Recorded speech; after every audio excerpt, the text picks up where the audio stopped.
Tri-Lambs and Omega Moos. That's right. Classic.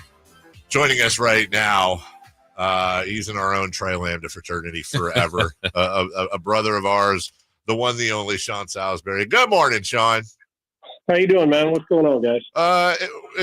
We're doing good, but look, before we get into all the sports stuff, let me ask you, of course, we told everybody yesterday, you shot me a text early morning. Definitely some weather issues out there. I know with the tornadoes and all the stuff that comes around Texas, I hope this is minor in comparison, but really, honestly, how are you doing? How is everybody doing out there? Doing good, man. It clears up quickly. I mean, it's cold. It's in the low 20s, wind chill and stuff, but unlike Houston, not used to it. But, they did a good job of closing airports and keeping people off the roads and stuff. It's clear as could be today, and the sun's out and things are starting to melt, but we legitimately had about as close to a blizzard as Houston will ever see. It was blowing sideways, and, it was the greatest thing about it. Kids were out of school, but out having fun instead of on their phones and stuff. So it looked like when you were growing up. So it was awesome, but everybody appears to be safe. No power went out. The internet did for a while, so that was a problem. But here we are, man. Everything's good, and nice. Hopefully back to normal here in Texas pretty soon. But it was handled just fine, thanks. Just a little chilly. Tell me you're one of those guys that would go around and be like, guys, I played 3 years in Minnesota outdoors. This is nothing. Yeah, and Winnipeg. That's right. So yeah, I learned. People ask me, "Well, Sean, you're from Southern California. How did you handle it?"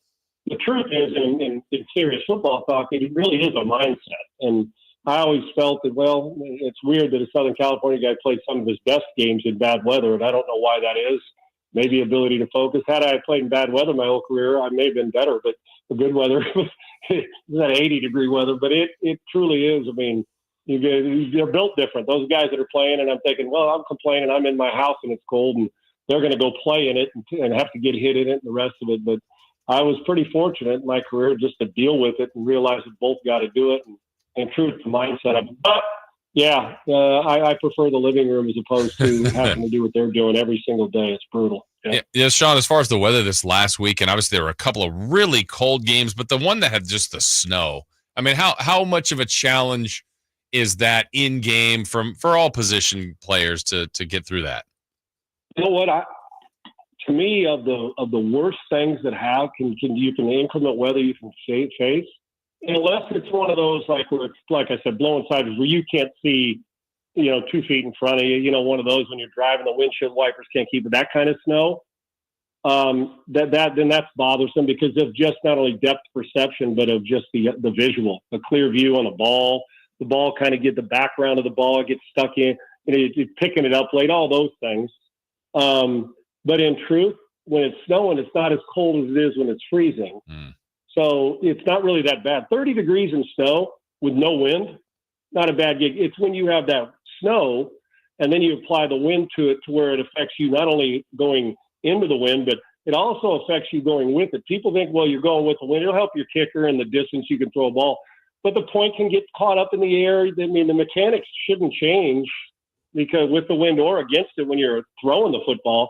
So the wind was always the worst. Now, a deluge of rain where the ball, where it's like to the point where you can't see in front of you just like snow, it just visibility-wise.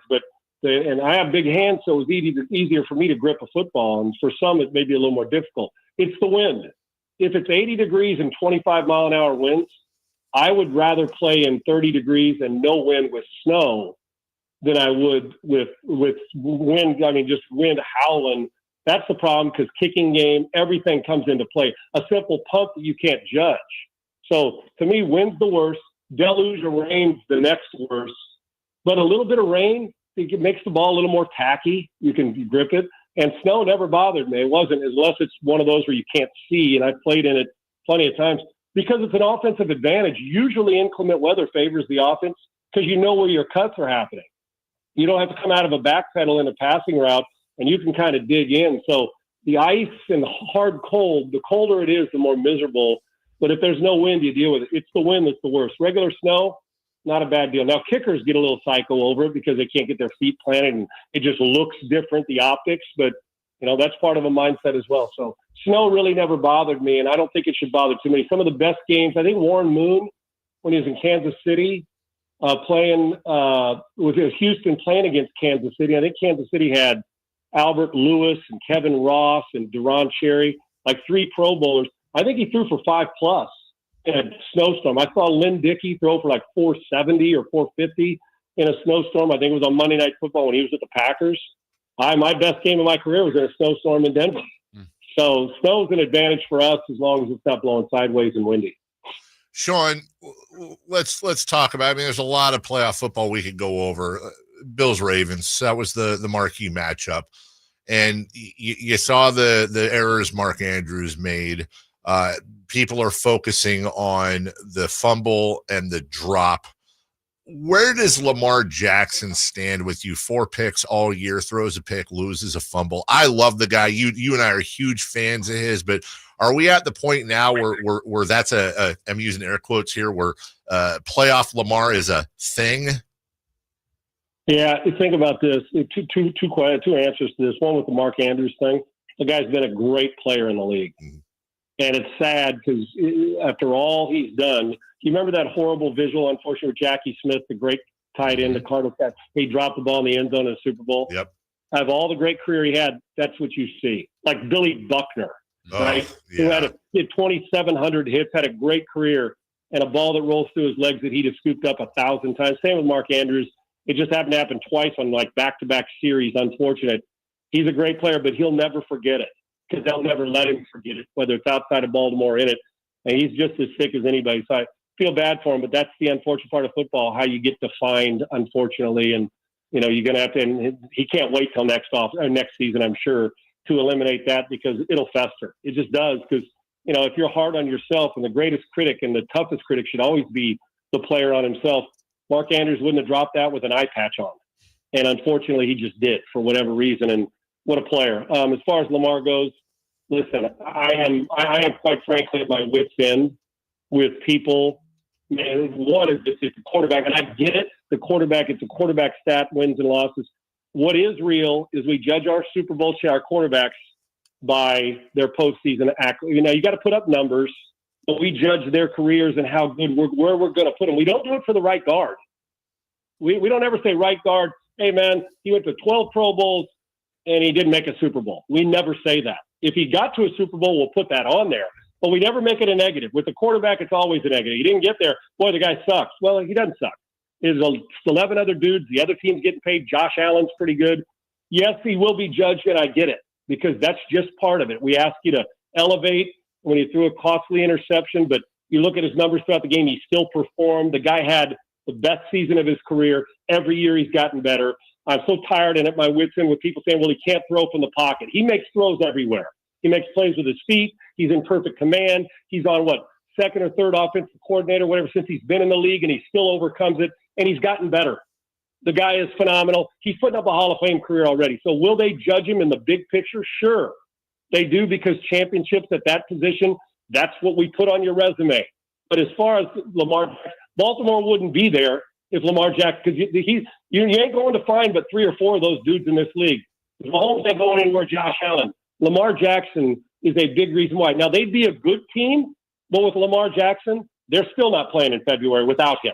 So I know he wants it, and that hangs around him. And yes, it's going to be there. It hangs around he and Josh Allen and Cousins, all those guys that have been close. It's still going to allow it to hang on your shoulders that you got to get it off. And that's just part of it. But for anybody to wonder, well, Lamar Jackson just chokes. Well, he didn't choke. He made a bad throw and a bad decision, but made a bunch of good ones. But the level for him is going to be, what do you do like Mahomes does to get to how is he playing average in a game, and then all of a sudden in the fourth quarter finds a way to win it. But look what Lamar did. Under pressure, brings him back down, gets him in the end zone, drives him down the field, and makes a throw that should have been a catch, and the game's tied. And now what? Now we're looking at, does he win it in overtime? So a lot of things happen. It's not just one play. I love Lamar Jackson, and for people to continue to talk, well, he doesn't throw like Burrow does from the pocket. Well, Burrow doesn't do all the things that Lamar does either. So he is the ultimate weapon in football right now.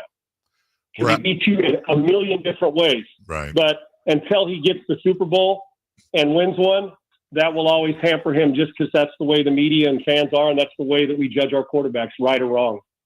Jason, we're out of time, but I'd be remiss if I didn't wrap up this way. was a snowy day, November 14th, 1993. The Broncos, on a Vance Johnson touchdown catch, took a 20-3 lead on the Minnesota Vikings with 8:03 left in the second.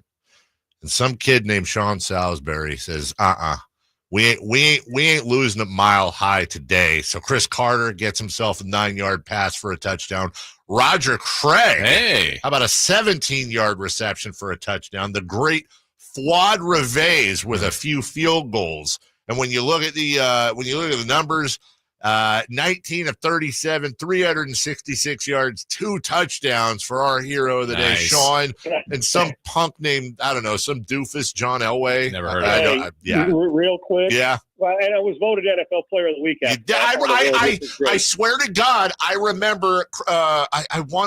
Was it Berman? I remember the ESPN highlights of that game, dude. Yeah. Berman probably did him on the post game, on the Sunday as he does the fastest 2 minutes or whatever. Yeah. He or at halftime of the other games, the night game, but won it that day, and we came from behind. And Elway's always the one coming from behind. And true story, I'm walking off the field at the end.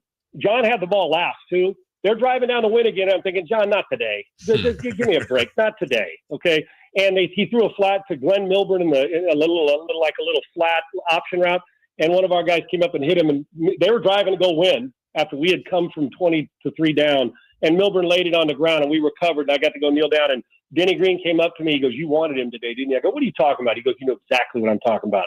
Meaning during the game. But he said, "It's Elway. I know your affinity for him." And to go get John and beat him that day, it was extra special and great teammates. The problem is I walked off the field thinking I left about another 140 yards on the table. I should have thrown for 500 that day and 5 touchdowns. So I was still pissed, but going into Denver and beating Elway at that any time was pretty special, man. It was good. Not every day you can say that. That Sean Salisbury joins us each and every week from his palatial Houston, Texas estate to and from his show. We appreciate that, brother. Stay safe out there. We'll talk to you next week as we preview the Super Bowl. Thank you, my man. Appreciate you, brother. Thank you. All right, take care. That's Sean Salisbury. We are late when we come back. 4 down territory. Ben Johnson chose the Bears. What's going on with the Raiders? And we'll look ahead to this weekend as well. I'll come up right after this. You never